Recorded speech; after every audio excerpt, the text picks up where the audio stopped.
Hi, everyone. This is Michael Godin, and welcome to the fourth quarter of 2021 update video. And let me hand over to Jason for maybe I'll just share a few updates on the renovation and construction. So we are as of now, being in January of 2022, completely done with our remaining two suites, the suite 100. You're seeing here the open area. This is actually a picture from the punch list items, which was, so it's not it's actually cleaned now, but this is now a completely done suite. It has all finished flooring and paint and break room and all other features that we included and added to it. And we have this is the view of the warehouse that is also complete and ready to be leased.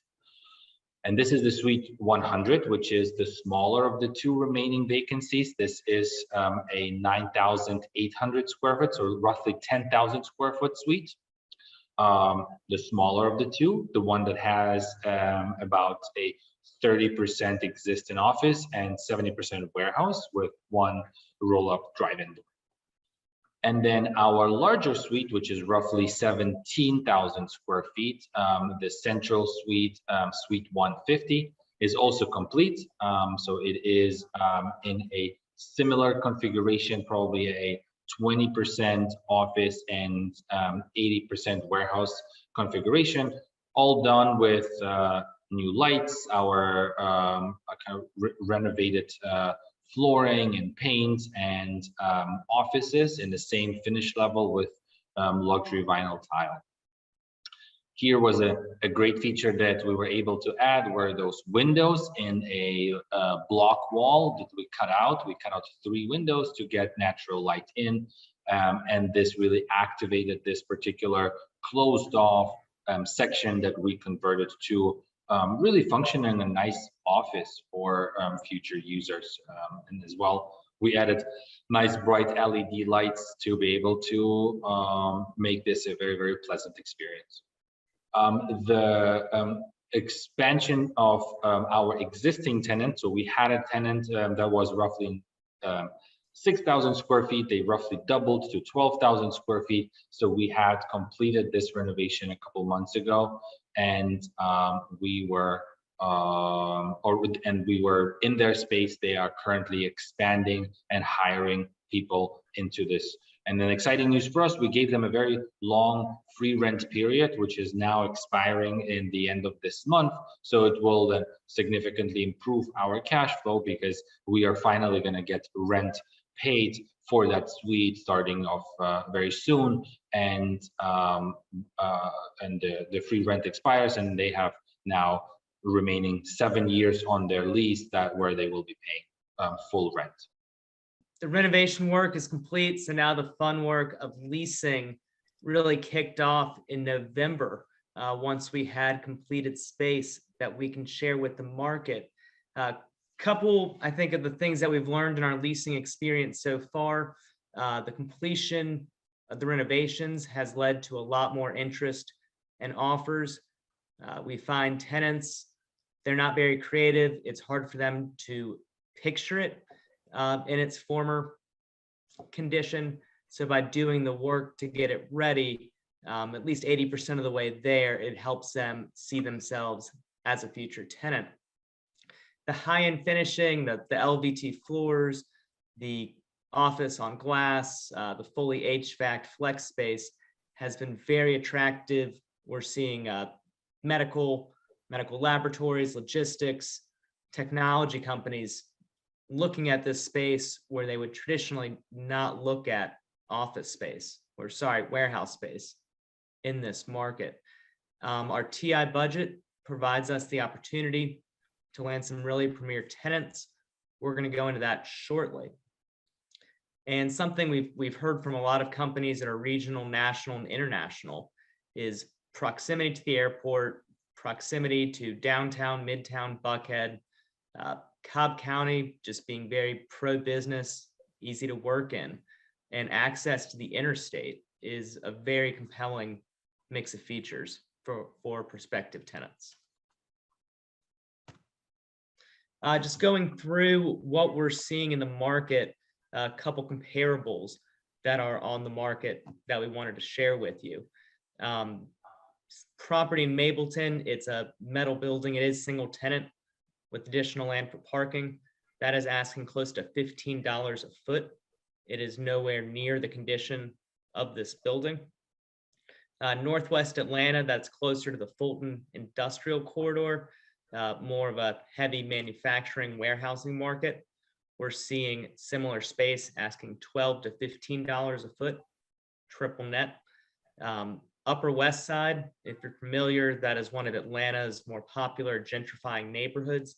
The tenants that used to occupy these kind of buildings, we believe Smyrna and Highlands is a very compelling option in the next market over. And this type of space is asking $23 triple net for 10 and 20,000 square foot suites. So we're going to see a lot of tenants in what we have seen, as that market has lost about 2 million square feet of flex space over the past 2 years. The tenants that used to be able to afford that market are excited for the pricing that we offer. And another comparable, and this is really pure warehouse space, it's 80-20 space, 80% warehouse, 20% office, a much lower finish level than we offer at Highlands.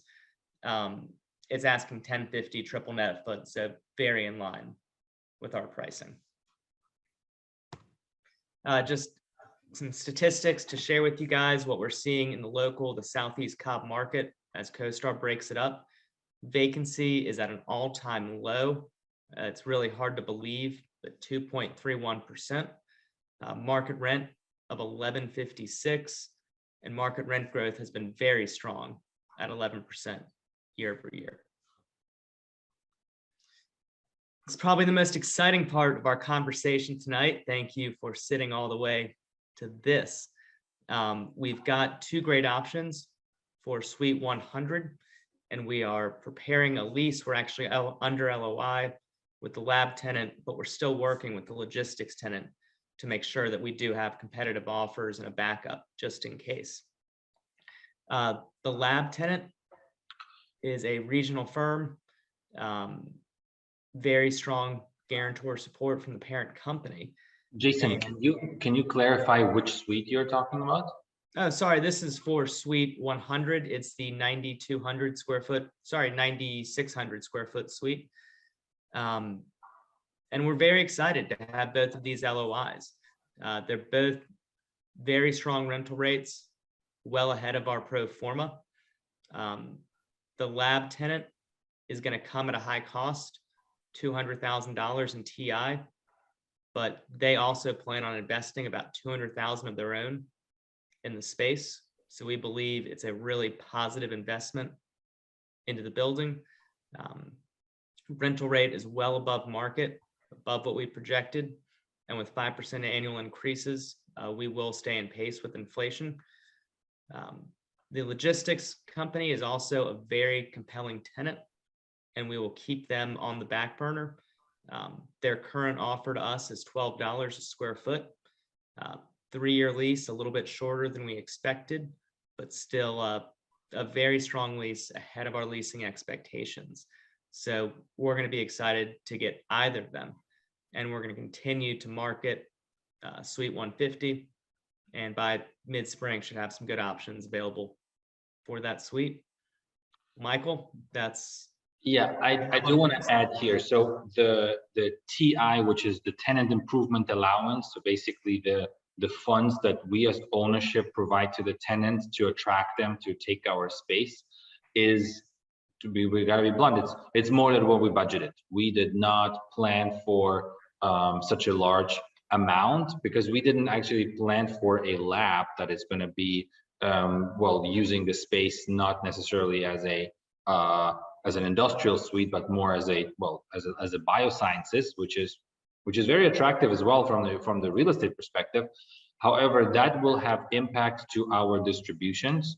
We have planned to do a 1% distribution in January of this month, so this month, to all investors. It's something that we try to do every quarter, 1%, 4% annual. If we end up getting, and I would say very fortunate to attract a tenant for $15 triple net, which is significantly above what we anticipated. We anticipated something around $11 or $12 a foot in terms of rental rate.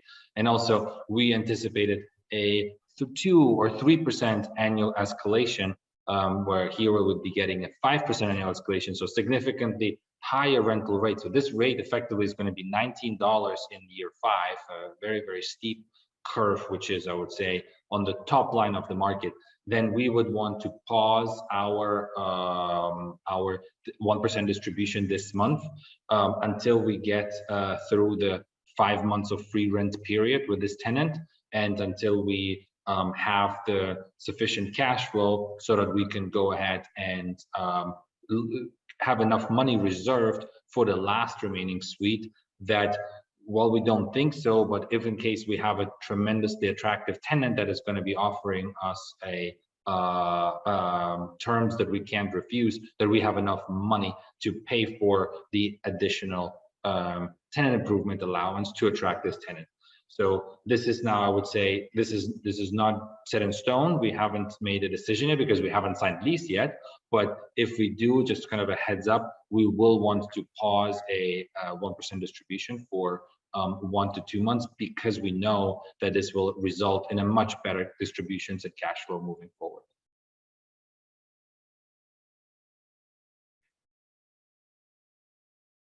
Jason? Very good. Then we'd like to open it up to any questions. Thanks for the info, guys. I just have a quick question on how you're thinking about timing around potential exit, how you're seeing appetite for buildings like this in a single transaction, and if this leasing market continues and the pace of leasing the remaining suites continues, when do you think you'll be fully leased?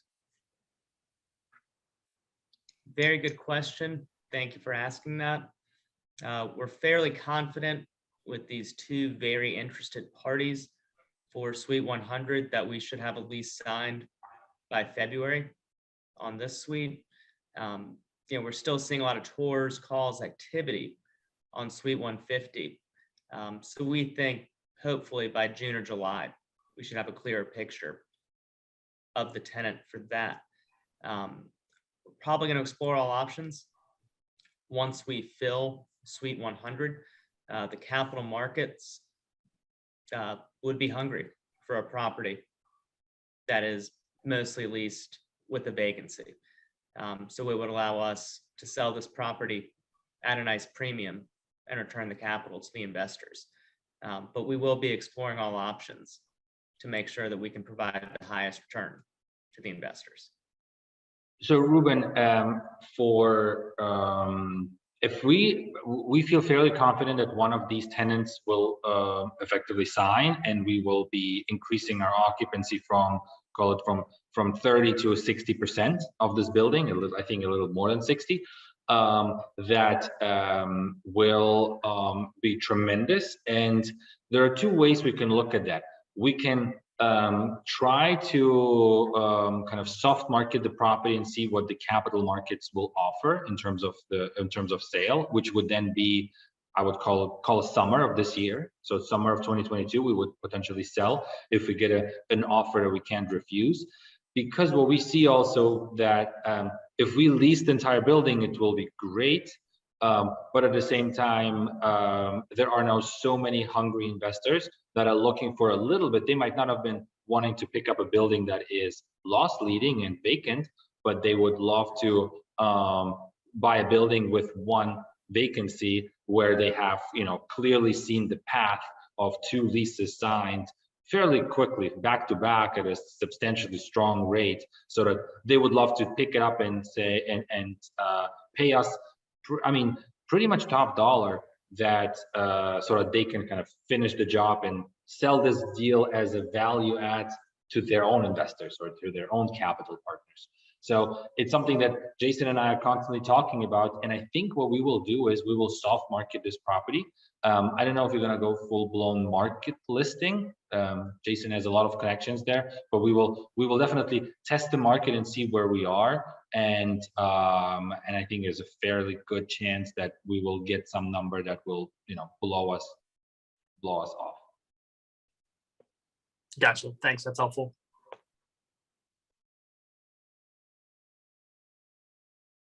Very good. Well, thank you, everybody. We will continue to update you on the progress. Thank you for taking the time to watch the presentation. Have a great evening. Thank you. Thanks, guys.